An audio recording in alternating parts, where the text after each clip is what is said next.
కవిత్వం చాలా మంది తేలికగా రాయొచ్చు అనుకుంటారు. అది వారి దృష్టిలో తేలికే కావచ్చు, కానీ చక్కగా కవిత రాయటం అనుకున్నంత సులభమేం కాదు. కవిత్వం ఆలోచనామృతం, ఎంతో మేధోమథనం చేస్తే గాని కవిత బయటకు రాదు. అలాంటిది మెదక్ జిల్లా రంగంపేట జిల్లా పరిషత్ ఉన్నత పాఠశాలకు చెందిన విద్యార్థులు కవితలు రాయటంలో ఆరితేరారు. తెలుగు ఉపాధ్యాయుడు నరేష్ చారి సహకారంతో మరో 4 ఉపాధ్యాయులతో కలిపి మొత్తం 150 కవితలతో బాలకవులుగా ఎదిగారు.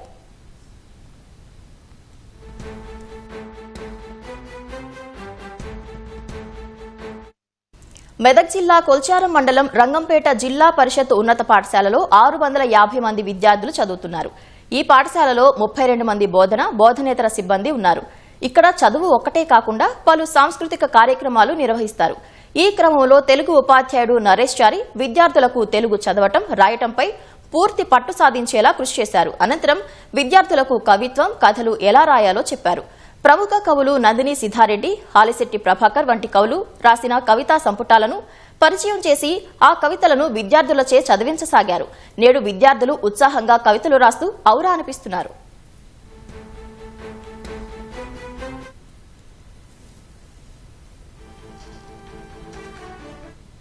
తెలుగు భాషపై పట్టు సాధిస్తే ఏ ఇతర భాషనైనా అలవోకగా నేర్చుకోవచ్చనే విషయాన్ని ఉపాధ్యాయుడు నరేష్ చారి విద్యార్థులకు తెలియజేస్తూ మాతృభాష ఔన్నత్యాన్ని వివరించారు. దీంతో తెలుగు భాషపైన విద్యార్థులకు మమకారాన్ని, కవితా రచనపై ఆసక్తిని పెంపొందింపచేశారు. కవిత ఎలా మొదలు పెట్టాలి, ఎలా రాయాలి, కవిత వస్తువులను ఎలా ఎంచుకోవాలి అనే అంశాలను ఉపాధ్యాయుడు నరేష్ చారి విద్యార్థులకు నేర్పించేవారు. కవితలు రాయటంలో విద్యార్థుల సందేహాలను ఎప్పటికప్పుడు నివృత్తి చేసేవారు. దీంతో ఆ పాఠశాలలో సుమారుగా 90 మంది విద్యార్థులు బాల కవులుగా ఎదిగి కవితలు రాసే స్థాయికి చేరుకున్నామని విద్యార్థులు అంటున్నారు. సార్ రాసిన కవితలని మనం కూడా ఒకసారి రాసి చూద్దామని చెప్పి ఫస్ట్ నేను అమ్మ పైన రాసిన. తప్పులు ఉన్నప్పటికీ కూడా సార్ అసలు డిస్కరేజ్ చేయకుండా ఎంకరేజ్ చేసిండు. ముందు మీరు రాస్తే ఇంకా మంచి మంచి ఫలితాలు వస్తాయి, రాయండి, కవిత రాయడం వల్ల మీ జీవితంలో ఎంతో మంచి మార్పులు వస్తాయని చెప్పి చెప్పిండు. ఇలా ఎన్నో కవితలు రాయాలనే ప్రోత్సాహం సార్ ఇచ్చిరు. దాని వల్ల నేను చాలా కవితలు రాసిన. ప్రతి ఒక్క ఆలోచన, ఏ ఆలోచన వచ్చినా దాన్ని కవిత రూపంలో మార్చి మేము కవితలు రాసాము. దానికి సార్ కూడా ఇంకా ఏమైనా జోడింపులు ఉంటే లేదా తప్పులు ఉంటే చాలా బాగా సరిచేసి మాకు అందించేవారు.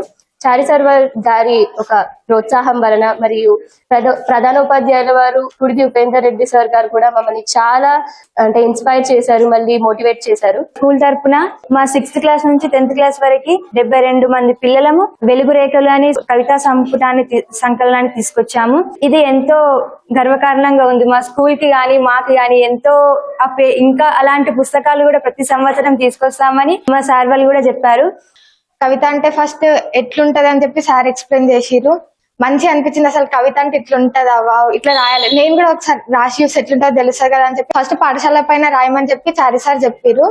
తర్వాత చారి సార్కి చూపిస్తే చాలా బాగుందమ్మా రాయు అని చెప్పి చాలా ఎంకరేజ్మెంట్ ఇచ్చిరు. కాబట్టి ఈ రోజు నేను ఒక మంచి పుస్తకం రాయగలిగే స్థాయికి నేను ఎదిగాను.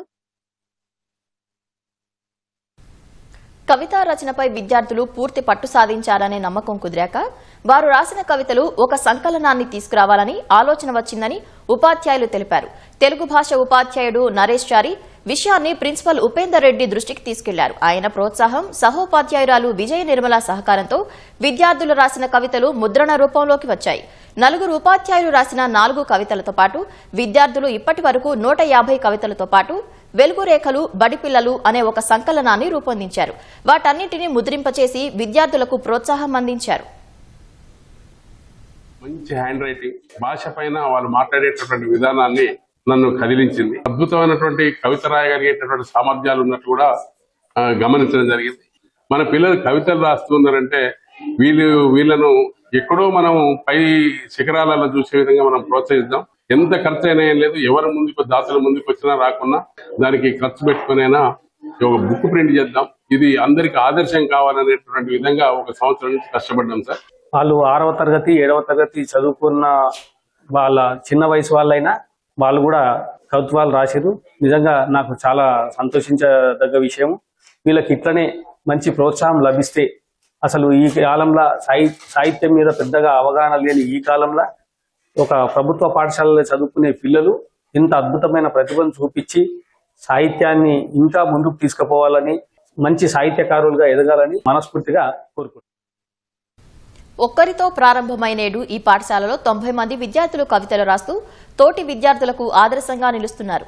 దాతలు ముందుకొస్తే విద్యార్థులు మరింత ఉత్సాహంగా కవితలు రాస్తారని ఉపాధ్యాయులు చెబుతున్నారు.